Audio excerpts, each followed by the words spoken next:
Hi class. I just want to talk about negative feedback. This principle is important because a lot of systems in human body work on the principle of negative feedback. There is a positive feedback and there is a negative feedback. So the negative feedback keeps body conditions within a normal range. What is the normal range? Normal range is that homeostasis, equilibrium, or we can refer to that as a set point. So the negative feedback keeps the normal range by reversing any upward or downward shift.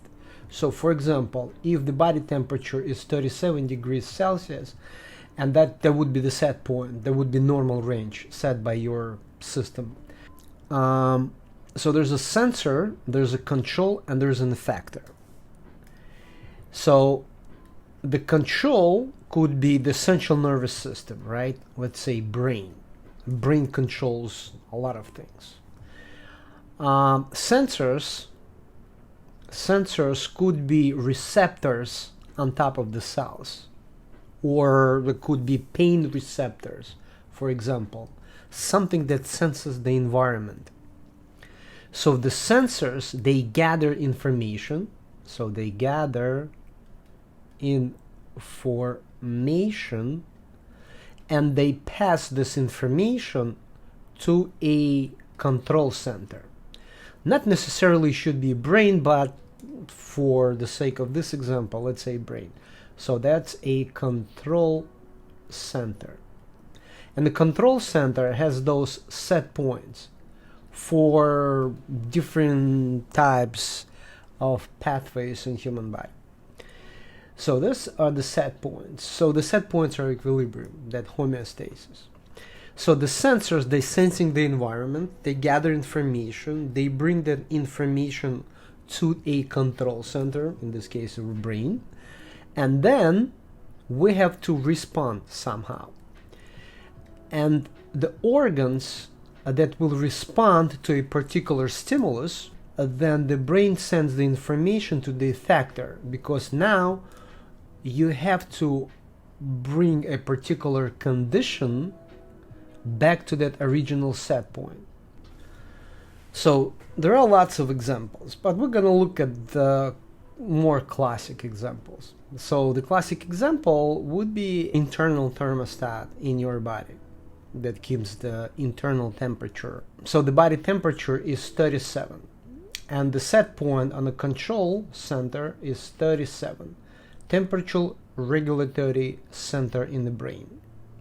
So the brain is that control center that wants to keep the internal environment in our body within this range, let's say 37 degrees of Celsius.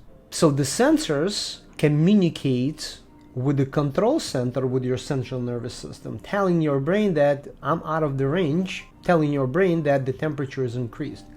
Now brain wants to control it within the range, and then the brain has to communicate to the effectors. Effectors, they can increase or decrease activity. Or you can look at the effector organ or organ system that will take you away from that environment. In this case, the effector would be sweat glands. Sweat glands, they will start releasing sweat, and your internal increased temperature should start going down. So this sensor, control, and effector, there's a constant communication. They need to communicate one to another.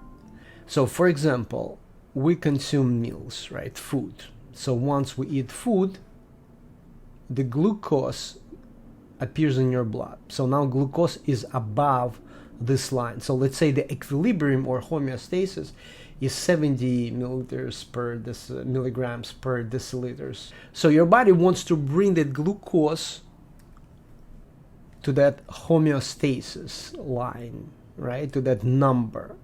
So after the meal, let's say your glucose is 140.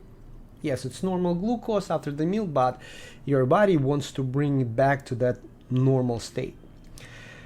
So control center, right?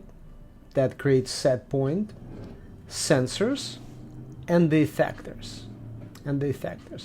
In this case, the organ pancreas has two roles: sensor and a control center, because blood flows through the pancreas. So when blood flows through the pancreas sensing the environment, it's sensing that the glucose is above that homeostasis line. And then pancreas releases a hormone. Pancreas releases hormone insulin, and insulin is responsible to bring glucose down. Insulin is a storage hormone. So our cells are effector. So the effector is something that will take you away from the stimulus, the opposite reaction. So the cells, they have receptors and they will recognize this hormone insulin. Once the cell recognizes hormone insulin, cells will open its channels and that extra glucose will flow into the cell. And that way we can remove glucose from the blood. So the receptors, they monitor environment, control center determines the set point, receives the input from the receptor. Effector receives output from the control center, responses either reduces stimulus or enhances the stimulus. So, and the control center constantly receives information. So the effectors might tell the control center, you know what, I just did what you asked me to do, stop sending me messages. Because if the control center will keep sending messages to the effector would be reducing the stimulus, and it can reduce stimulus below this threshold. So let's say the glucose is here, and the effector's job supposed to bring that glucose towards this normality, towards this equilibrium. So the effectors has to communicate back to the control center telling, you know what, I just did what you asked me to do, otherwise if you're gonna keep calling me, I will bring glucose all the way down. And there's a communication between control center and the receptor, so there's this constant communication. In metabolic disorder, this link is broken, or this link is broken. That's when there is no communication, when negative feedback is damaged. So if negative feedback is damaged, you can imagine what can happen. If we need to increase blood glucose to bring it to the set point, and there is no communication, feedback, stop, we can increase it, or the opposite. This would be a great analogy. For example, you have a storage and you have a car, right, delivery truck that brings packages into the storage, and the packages are already, so the storage is already overfilled with packages. So all you have to do, the manager picks up the phone, calls the delivery company, telling them, you know what, my storage is already filled with your packages, stop sending me trucks with the materials. So but if this communication is damaged, negative feedback communication is damaged, and the trucks keep coming, I have no places to store it. So the negative feedback is that call back. So I also suggest to go on my blog channel, go all the way down here and read this metabolic disorder. Metabolic disorder, it's a pretty short analogy. I talk about metabolic disorder. All right, so that's on negative feedback. So the reason I had to create this video for the negative feedback, because a lot of principles in human anatomy, physiology, and pathophysiology based on this principle, and we will be constantly coming back to negative feedback.